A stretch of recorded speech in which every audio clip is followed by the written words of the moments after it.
Hello everyone. Today we delve into one of the historical and significant battle of all time, Hannibal versus Roman Empire.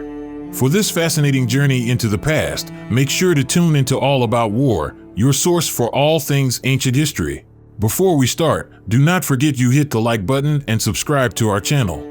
The conflict between Hannibal and the Roman Empire occurred during the Second Punic War, which lasted from 218 BCE to 201 BCE.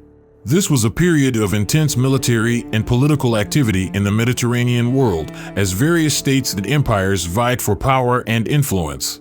The Roman Republic was a powerful state based in Italy with a complex political system that included elected officials, a senate, and various other institutions. Rome had already established itself as a dominant force in the region by the time of the Second Punic War, with extensive territories and a formidable military. The Carthaginian Empire, based in modern-day Tunisia, was a maritime power that controlled much of North Africa and parts of Spain. Carthage was a wealthy and cosmopolitan city, known for its trade networks and cultural achievements. The conflict between Rome and Carthage was driven by a variety of factors, including territorial ambitions, economic interests, and political rivalries. The Second Punic War was a pivotal moment in both Roman and Carthaginian history, and its outcome had far-reaching consequences for the Mediterranean world.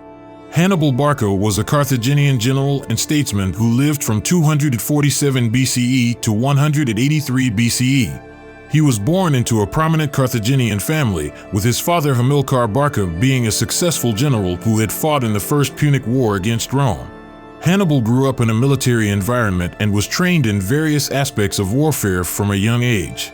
After his father's death, Hannibal became the leader of the Carthaginian army in Spain. He quickly proved himself to be a skilled commander, winning several important battles against the Romans and expanding Carthaginian territory in the region. Hannibal's military career reached its peak during the Second Punic War when he was chosen to lead an invasion of Italy. He famously led his army across the Alps in 218 BCE, surprising and outmaneuvering the Roman forces. Hannibal won several major victories against the Romans, including the Battle of Cannae in 216 BCE, which is considered one of the greatest military victories in history. Hannibal's military successes were due to his tactical genius, strategic vision, and ability to inspire loyalty and devotion among his troops. He was known for his unconventional tactics, such as using elephants in battle, and for his ability to adapt to changing circumstances on the battlefield. Rome had been expanding its territory in Italy and had recently conquered several territories that Carthage had previously controlled. Additionally, Rome had recently formed an alliance with one of Carthage's rivals, the city of Saguntum in Spain. When Carthage attacked Saguntum in 219 BCE, Rome saw this as a direct challenge to its authority and declared war. The initial stages of the war saw Rome and Carthage engage in a series of skirmishes and battles, with neither side gaining a decisive advantage. However, in 218 BCE, Hannibal famously crossed the Alps with his army and invaded Italy, catching the Romans off guard. Hannibal's army included a contingent of war elephants, which added to the surprise and shock of his invasion. Hannibal must have had some serious winter gear for his army. I am talking about heated elephant jackets and anti-slip shoes for mountain goats. The crossing of the Alps was a treacherous and difficult journey, with Hannibal facing numerous challenges such as harsh weather, steep terrain, and hostile tribes. Despite these obstacles, Hannibal and his army successfully made it across the mountains and into Italy, marking one of the most daring and impressive military maneuvers in history. Hannibal's ability to outmaneuver and defeat much larger Roman armies was due to his tactical genius, strategic vision, and ability to adapt to changing circumstances on the battlefield. One of Hannibal's most famous victories was the Battle of Cannae in 216 BCE, where he faced an army nearly twice the size of his own. Hannibal deployed his army in a unique formation, with his strongest troops in the center and weaker troops on the flanks. This caused the Roman army to become overly confident and charge forward, creating a gap in their center that Hannibal exploited by ordering his center to retreat and enveloping the Roman army on both sides. The result was a devastating defeat for Rome, with over 50,000 Roman soldiers killed or captured. Hannibal's success in battles was not just due to his innovative tactics, but also his ability to inspire loyalty and devotion among his troops. He treated his soldiers well and was known to personally participate in battles, often putting himself in danger to motivate his troops. Another key factor in Hannibal's victories was his ability to adapt to the terrain and circumstances of each battle. For example, in the Battle of Lake Trasimene, Hannibal led his army through a foggy and marshy area where the Romans were unable to see or anticipate his movements.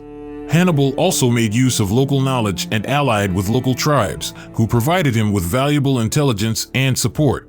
Why did Hannibal always win battles? Because he was an expert in elephant try. Sorry, couldn't resist. Rome responded to Hannibal's tactics and strategies with a combination of military, political, and diplomatic measures. Despite Hannibal's early victories in Italy, Rome did not give up and continued to fight back with determination. One of Rome's responses was to adopt a more defensive strategy and avoid direct confrontations with Hannibal's army. Instead, they focused on disrupting Hannibal's supply lines and cutting off his access to resources, making it more difficult for him to sustain his army in enemy territory. This strategy was effective in weakening Hannibal's forces and forcing him to spread his troops thin. Rome also sought to counter Hannibal's alliances with local tribes and city-states by forming their own alliances and building a coalition of forces against Carthage. They also made use of their naval superiority to launch attacks on Carthage's territories and disrupt their trade routes. On the political and diplomatic front, Rome made use of propaganda and public relations campaigns to portray Hannibal as a ruthless and barbaric enemy. They also offered rewards for information about Hannibal's plans and movements, which helped them anticipate and prepare for his attacks. Rome adapted their tactics and developed new technologies and strategies to counter Hannibal's tactics in a number of ways. One of the key ways was through innovation and experimentation, which led to the development of new military technologies and tactics. For example, the Roman military developed new weapons such as the pilum, a javelin-like weapon that was designed to stick into enemy shields and render them useless. They also developed new formations, such as the triplex acies, a formation that featured 3 lines of soldiers, with the rear lines providing support for the front lines. Rome also adapted their tactics to the terrain and circumstances of each battle, using the natural landscape to their advantage. For example, at the Battle of Baecula, the Romans were able to exploit the terrain to trap and defeat Hannibal's army. They also made use of their superior logistics and supply lines to keep their troops well-fed and equipped, which was a key advantage in prolonged campaigns. Some of the battles and conflicts where Rome was able to turn the tide against Hannibal include the battles of Metaurus and Zama. At the Battle of Metaurus, the Roman army was able to surprise and defeat a Carthaginian relief force that was headed to reinforce Hannibal's army. This victory was a significant blow to Hannibal's campaign and weakened his position in Italy. At the Battle of Zama, the Romans faced Hannibal's army on African soil, where they were able to use their superior cavalry and tactics to gain the upper hand. The Roman general Scipio Africanus was able to outmaneuver and defeat Hannibal's forces, effectively ending the Second Punic War and solidifying Rome's dominance in the Mediterranean world. The Second Punic War ended with a decisive victory for Rome. After a long and grueling campaign, Rome was able to defeat Hannibal's army and effectively destroy Carthage as a major power in the Mediterranean world. The final battle of the war took place at the Battle of Zama in 202 BC. In this battle, the Roman general Scipio Africanus was able to outmaneuver and defeat Hannibal's forces, effectively ending the war. Following this victory, Rome imposed harsh terms on Carthage, forcing them to cede territories and pay a massive indemnity to Rome. Despite this defeat, Hannibal remained a legendary figure in history, admired for his military prowess and strategic genius. He eventually fled to the court of King Antiochus III of Syria, where he continued to serve as a military advisor and strategist.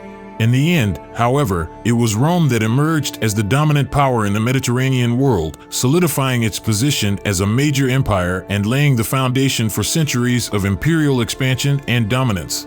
The Second Punic War had a profound impact on both Rome and Carthage, shaping their societies and economies for centuries to come. The war was marked by significant military losses on both sides, as well as major social and economic changes that altered the course of history. In terms of military losses, both Rome and Carthage suffered significant casualties during the course of the war. Rome lost tens of thousands of soldiers in battles and skirmishes throughout Italy, while Carthage lost a large portion of its standing army in the campaigns in Spain and Italy. The Battle of Cannae, in particular, was a devastating defeat for Rome, resulting in the loss of approximately 50,000 soldiers. However, it was ultimately Carthage that suffered the greatest military losses in the war. The defeat of Hannibal's army at the Battle of Zama was a decisive blow to Carthage's military power, and the harsh terms imposed by Rome following the war left Carthage in a weakened and vulnerable position. Beyond military losses, the war also had significant social and economic consequences for both Rome and Carthage. In Rome, the war led to a significant expansion of the Roman state and the consolidation of its power in Italy. The war also helped to solidify Rome's social and economic structures, creating a powerful aristocracy that dominated Roman politics and society for centuries. In Carthage, the war had a devastating impact on the city's economy and social structures. The indemnity imposed by Rome after the war left Carthage in a state of economic ruin, and the loss of its territories and resources severely weakened the city's position in the Mediterranean world. The war also led to significant social changes in Carthage, as the city's ruling elite was replaced by a more populist government that was less able to maintain Carthage's position as a major power in the region. Overall, the Second Punic War had a profound impact on both Rome and Carthage, shaping the course of Mediterranean history for centuries to come. While Rome emerged as the dominant power in the region, the war left both societies deeply scarred and transformed, setting the stage for new conflicts and struggles in the centuries to come. I hope this video is productive for you all. Thank you for watching the video. Please subscribe to the channel for more videos.